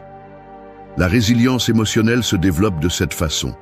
Ce n'est pas la capacité d'éviter la souffrance, mais la capacité de s'en remettre et d'en tirer des leçons. Pratiquer la résilience, jour après jour, face aux adversités, te permettra de trouver l'équilibre même lorsque tout semble chanceler. Chaque défi, au lieu de te renverser, te renforcera et t'apprendra comment rester ferme et serein face à n'importe quelle tempête. Cet entraînement mental est un processus constant. Plus tu le pratiques, plus il sera facile de maintenir ton calme intérieur, quelles que soient les circonstances qui t'entourent. Maintenant, ce n'est que le début, car tout ce que tu fais dans la vie dépendra de la façon dont tu commences à penser. L'état d'esprit que tu cultives sera le pilier qui te soutiendra au milieu des défis, des émotions et des adversités. Si tu contrôles tes pensées, tu maîtriseras ta vie. Maintenant, tu travailleras sur comment vivre pour maîtriser n'importe quelle situation. La vie ne concerne pas seulement ce que tu penses, mais aussi comment tu agis, comment tu te comportes face aux circonstances auxquelles tu es confronté. Qu'as-tu fait jusqu'à présent pour vivre de manière pleine et sereine? Tout d'abord, vis avec conscience et présence, ne te laisse pas emporter par les impulsions. Le stoïcisme nous enseigne que vivre dans le présent est essentiel pour atteindre la sérénité. Mais qu'est-ce que cela signifie vraiment de vivre avec conscience? Cela signifie être pleinement impliqué dans ce que tu fais, avec chaque action et chaque pensée, sans te laisser emporter par le bruit intérieur ou extérieur. Vivre avec conscience n'est pas quelque chose qui arrive par accident, mais cela nécessite une pratique constante. Au lieu de simplement passer à travers la vie sans questionner ce que tu fais ou comment tu te sens, cela t'invite à être un observateur actif de ton expérience. Combien de fois as-tu fait quelque chose automatiquement, sans vraiment prêter attention? Combien de fois as-tu réagi impulsivement, laissant les émotions ou les désirs te guider au lieu de choisir consciemment comment agir. Le stoïcisme dit que lorsque nous ne sommes pas conscients, nous nous laissons emporter par le tourbillon de pensées et d'émotions qui nous affectent, perdant le contrôle de ce qui compte vraiment. La première étape est d'apprendre à être présent. Cela ne signifie pas éliminer tout ce que tu ne peux pas contrôler, mais apprendre à concentrer ton attention sur ce que tu peux vraiment gérer, tes pensées, tes réactions et tes actions. Chaque moment est une opportunité de prendre des décisions conscientes, au lieu d'être dominé par la routine ou par l'impulsion du moment. La conscience constante te permet de répondre, au lieu de réagir impulsivement. Cette pratique t'aide à garder le contrôle et à ne pas te perdre dans le bruit de la vie quotidienne. Vivre avec conscience, c'est aussi te libérer des fardeaux du passé et des soucis de l'avenir. Il est facile de tomber dans l'habitude de revivre les erreurs passées ou d'anticiper ce qui n'est pas encore arrivé, mais cela ne fait que te voler le pouvoir du présent. Lorsque tu parviens à être pleinement présent, tu te rends compte que le maintenant est la seule chose que tu as vraiment, et c'est là que tu peux faire la différence. Vivre consciemment te donne la clarté pour prendre des décisions plus sages et te rapproche d'une vie plus sereine, alignée avec ce qui compte vraiment. Ensuite, trouver la paix intérieure au milieu du bruit extérieur. La vie moderne est remplie de bruit, de distractions et de pressions qui nous bombardent constamment. Des exigences du travail aux attentes sociales, il semble que tout soit conçu pour nous déstabiliser. La société nous pousse à faire plus, à être toujours connectés et à respecter des normes qui ne correspondent pas toujours à ce dont nous avons réellement besoin. Les actualités, les réseaux sociaux et les exigences externes peuvent nous faire sentir débordés. Mais comment rester calme quand le monde semble être hors de contrôle ? Le stoïcisme nous enseigne que la paix intérieure ne dépend pas de ce qui se passe à l'extérieur, mais de la façon dont nous y réagissons. Les circonstances extérieures sont incontrôlables, mais nos réactions sont entièrement à nous. La clé est de pratiquer le détachement émotionnel. Il ne s'agit pas de vous déconnecter de tout, mais de lâcher prise sur ce que vous ne pouvez pas contrôler. En faisant cela, vous trouvez la paix intérieure qui vous maintient équilibré, même au milieu de la tempête. Lorsque vous vous libérez du besoin de contrôler l'extérieur, vous vous permettez de trouver la tranquillité en vous. Imaginez un océan en tempête. Les vagues sont agitées, mais ce qui est sous la surface reste calme et constant. C'est ainsi que vous pouvez entraîner votre esprit à rester calme au milieu du chaos. La paix n'est pas dans les circonstances extérieures, mais dans la façon dont vous choisissez d'y répondre. La cultiver est un processus qui nécessite du temps et de la pratique, mais c'est tout à fait réalisable. Chaque fois que vous choisissez de maintenir votre sérénité au lieu de céder au stress ou à la frustration, vous renforcez votre paix intérieure. La véritable liberté réside dans la capacité à maintenir cette paix, indépendamment du bruit qui vous entoure. Avec le temps, cette pratique deviendra une habitude naturelle et votre paix intérieure sera plus forte que toute perturbation extérieure. Ensuite, développez une attitude résiliente face à l'adversité. Les difficultés font partie intégrante de la vie et la souffrance est quelque chose avec laquelle nous devons tous composer à un moment donné. Que ce soit une perte, un échec, ou simplement les hauts et les bas que nous expérimentons tous, la douleur est inévitable. Cependant, ce qui définit vraiment une personne n'est pas la souffrance qu'elle affronte, mais comment elle choisit d'y répondre. La vie n'est pas toujours juste, mais ce que nous pouvons contrôler, c'est notre réaction face aux difficultés. C'est là que la résilience joue un rôle crucial. Il ne s'agit pas d'éviter la souffrance, mais de la manière dont nous la confrontons. Le stoïcisme nous enseigne à voir les difficultés non pas comme des obstacles insurmontables, mais comme des opportunités de croissance. Chaque revers, chaque erreur et chaque échec nous offre une leçon déguisée, une opportunité d'améliorer et de renforcer notre caractère. Cette perspective change radicalement la façon dont nous affrontons les moments difficiles. Au lieu de voir la souffrance comme quelque chose qui nous arrête, nous pouvons la voir comme une porte ouverte à l'auto-transformation. Chaque défi est une occasion d'apprendre quelque chose de nouveau sur nous-mêmes et sur la vie, si nous sommes prêts à voir la situation d'un point de vue plus large. La résilience n'est pas la capacité d'éviter la souffrance, mais la capacité de la surmonter avec dignité en apprenant de chaque expérience. Il ne s'agit pas de réprimer les émotions ou d'ignorer la douleur, mais de comprendre que la souffrance est une partie naturelle de l'existence humaine. C'est à travers cette souffrance que nous grandissons réellement, lorsque nous sommes capables de l'affronter avec courage et sagesse. La clé est de ne pas laisser la douleur nous définir ou nous faire perdre notre chemin. La véritable résilience est la capacité de continuer à avancer, de maintenir notre paix intérieure et d'apprendre des difficultés, en les utilisant pour notre transformation personnelle. Il ne s'agit pas de ne pas ressentir, d'être insensible, mais d'apprendre à répondre avec sagesse à la souffrance. La résilience, alors, devient un exercice de choix conscient. Choisir comment répondre à l'inévitable, choisir le chemin de l'apprentissage, de la croissance et de l'évolution personnelle. Finalement, sois maître de ton temps et de ton énergie, non des désirs des autres. La modération est l'une des vertus les plus fondamentales du stoïcisme et elle est essentielle pour vivre une vie alignée sur ce qui compte vraiment. Nous vivons dans un monde saturé de distractions, de demandes externes et d'attentes de toutes sortes, familiales, professionnelles, sociales. Au milieu de ce bruit, nous perdons souvent de vue nos propres objectifs et valeurs, nous laissant entraîner par ce que les autres considèrent comme important ou parce que l'environnement nous impose. Le temps est l'une des ressources les plus précieuses que nous possédons. Et pourtant, nous le gaspillons facilement dans des tâches et des préoccupations qui ne correspondent pas à notre véritable but.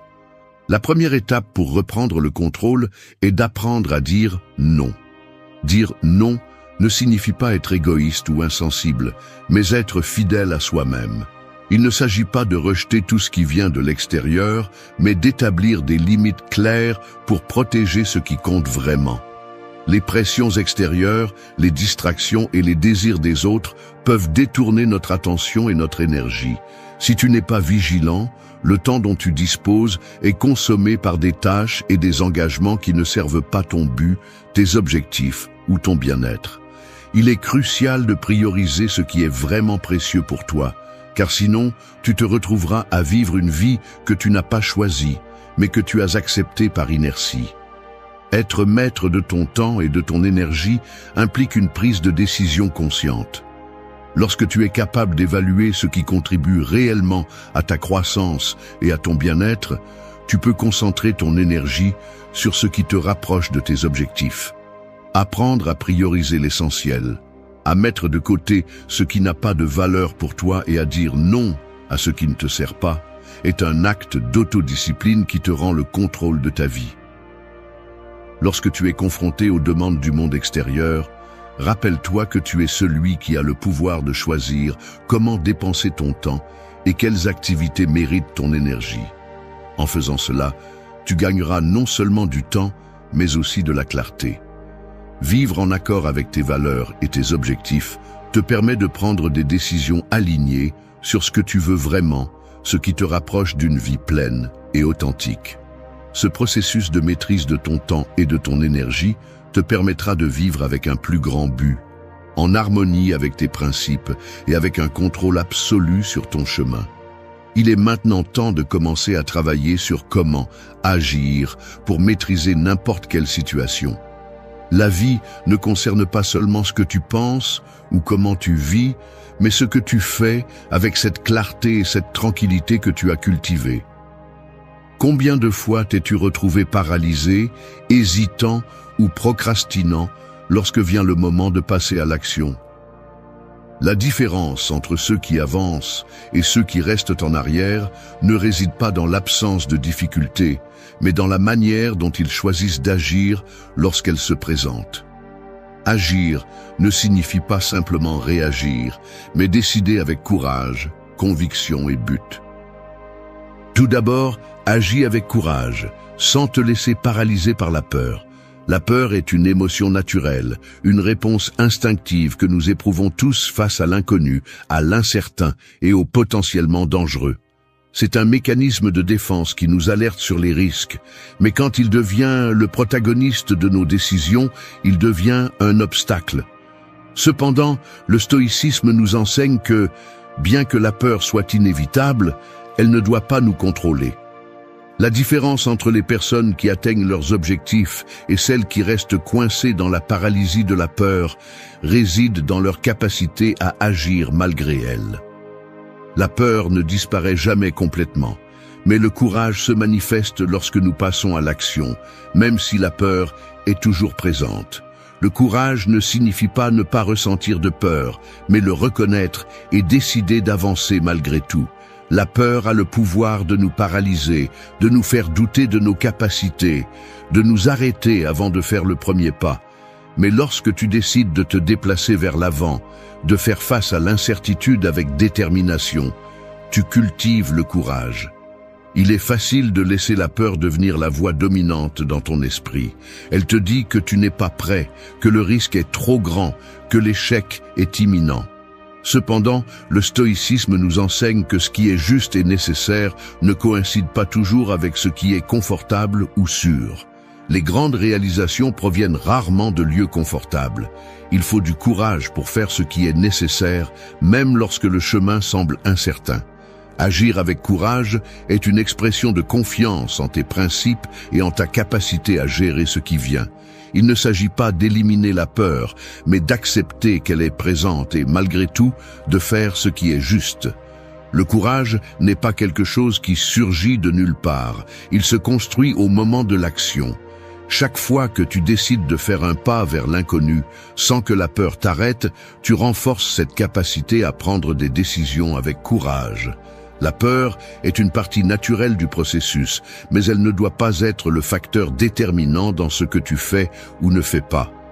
La véritable force se trouve dans la décision d'agir, de continuer à avancer même lorsque l'incertitude t'entoure. Rappelle-toi que la valeur de faire ce qui est juste, de suivre tes principes et de progresser vers tes objectifs est bien plus grande que la peur de l'inconnu. Le courage grandit avec chaque action décidée que tu prends. Et à la fin, c'est le courage qui te permettra de surmonter tous les obstacles que tu rencontres. Ensuite, prenez des décisions basées sur vos valeurs, pas sur l'opinion des autres. L'authenticité émerge lorsque nos actions sont alignées sur nos principes les plus profonds. Nous vivons dans un monde qui nous pousse constamment à nous conformer, à suivre ce que la société attend de nous, à faire ce qui semble être la norme, même lorsque cela ne résonne pas avec notre essence. Depuis notre plus jeune âge, on nous apprend à suivre des règles et des attentes étrangères, à vouloir s'intégrer, à chercher l'approbation des autres. Mais ce n'est pas la vraie liberté. La vraie liberté réside dans le fait de vivre selon ce que l'on croit être juste, pas selon ce que les autres dictent. Le stoïcisme nous enseigne que nous devons agir à partir de la vérité intérieure, à partir de la conscience de ce que nous valorisons et croyons vraiment. Lorsque nous prenons des décisions guidées par nos propres croyances et principes, nous pouvons éprouver une paix intérieure que l'opinion des autres ne pourra jamais nous apporter. Il ne s'agit pas de rejeter les conseils des autres ou de vivre de manière égoïste, mais d'apprendre à discerner quand il est nécessaire d'écouter et quand nous devons agir selon notre propre sagesse. Vivre selon nos valeurs nous permet de prendre des décisions qui sont vraiment alignées sur ce qui compte, pas sur ce que les autres pensent qui devrait compter. Il est facile de tomber dans le piège de faire ce que les autres attendent pour éviter le conflit ou la désapprobation, mais cela ne génère que de l'insatisfaction interne. Le stoïcisme nous enseigne également que l'influence des opinions des autres diminue lorsque nos actions sont guidées par nos propres principes.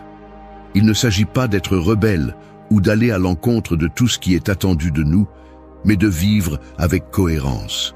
L'authenticité n'est pas de faire tout le contraire du courant, mais de trouver le courage d'être soi-même, même si cela signifie être en désaccord avec ce que la société pense que vous devriez être. Lorsque vos décisions sont alignées sur vos valeurs, l'approbation des autres devient sans importance, car vous savez que vous vivez une vie fidèle à ce que vous êtes vraiment. En prenant des décisions du fond de votre être, vous vous rapprochez de la vie que vous désirez vraiment, au lieu de suivre un chemin que d'autres ont tracé pour vous. C'est la clé pour trouver un but et une satisfaction à chaque pas que vous faites. L'authenticité vous mène vers la vie qui est vraiment la vôtre, pas la vie que les autres veulent pour vous. Ensuite, garde ton calme dans l'action, sans précipitation ni impulsivité. Dans une société qui valorise la rapidité et l'immédiateté, le stoïcisme nous enseigne que la vitesse n'est pas toujours synonyme d'efficacité. Nous vivons dans un monde qui nous pousse constamment à agir rapidement, à prendre des décisions hâtives, comme si chaque moment était une urgence. Cependant, l'action précipitée, motivée par l'anxiété ou la pression, produit rarement de bons résultats. Souvent, lorsque nous agissons sans réfléchir, nous prenons des décisions impulsives et mal fondées que nous regrettons par la suite. Il est facile de tomber dans le piège de l'urgence en se laissant emporter par le sentiment que nous devons tout faire immédiatement, mais cette approche ne fait qu'augmenter le risque de commettre des erreurs. Le stoïcisme nous enseigne qu'au lieu de nous précipiter, nous devrions prendre le temps nécessaire pour évaluer, réfléchir et agir de manière réfléchie. Le calme dans l'action est une vertu puissante.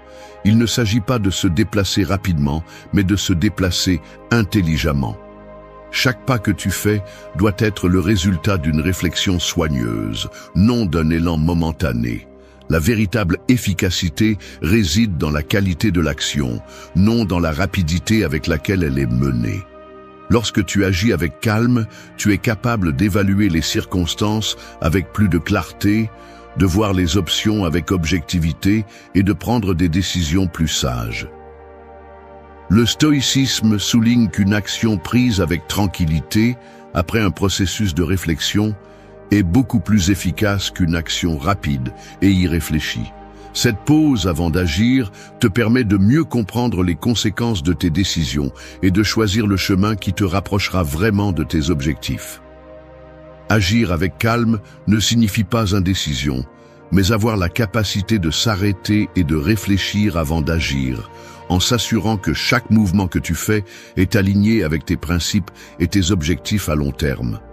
Lorsque tu gardes ton calme, tu peux prendre des décisions plus claires, sans que la peur ou l'anxiété n'obscurcissent ton jugement. Cette approche te donne la capacité de te déplacer avec assurance, sans hésitation, et avec une direction claire, sans te laisser emporter par les impulsions momentanées qui nous font souvent dévier du bon chemin. Le calme dans l'action est ce qui te permet d'agir avec confiance, sans regret, sachant que chaque pas est le résultat d'une décision réfléchie. Et finalement, fais de la patience une vertu quotidienne dans ta vie. Dans un monde qui exige des résultats immédiats, le stoïcisme nous rappelle que les actions ne produisent pas toujours des fruits instantanément. La patience est clé pour le stoïcien, car il comprend que chaque processus a son propre rythme et que les récompenses n'arrivent pas toujours rapidement. Au lieu de te désespérer pour des résultats immédiats, tu dois apprendre à attendre avec sérénité, sachant que ce que tu sèmes aujourd'hui portera ses fruits au moment opportun. La patience n'est pas seulement une attente passive, c'est une attente active, pleine de confiance dans le processus et dans l'effort que tu déploies. Les récompenses n'arrivent pas toujours immédiatement, mais cela ne signifie pas qu'elles ne sont pas en chemin. La patience t'apprend à ne pas abandonner trop tôt, à continuer avec détermination et calme, sans te précipiter ni perdre de vue l'ensemble. La patience devient une vertu lorsque tu comprends que chaque pas vers ton objectif fait partie d'un processus plus grand qui doit suivre son cours.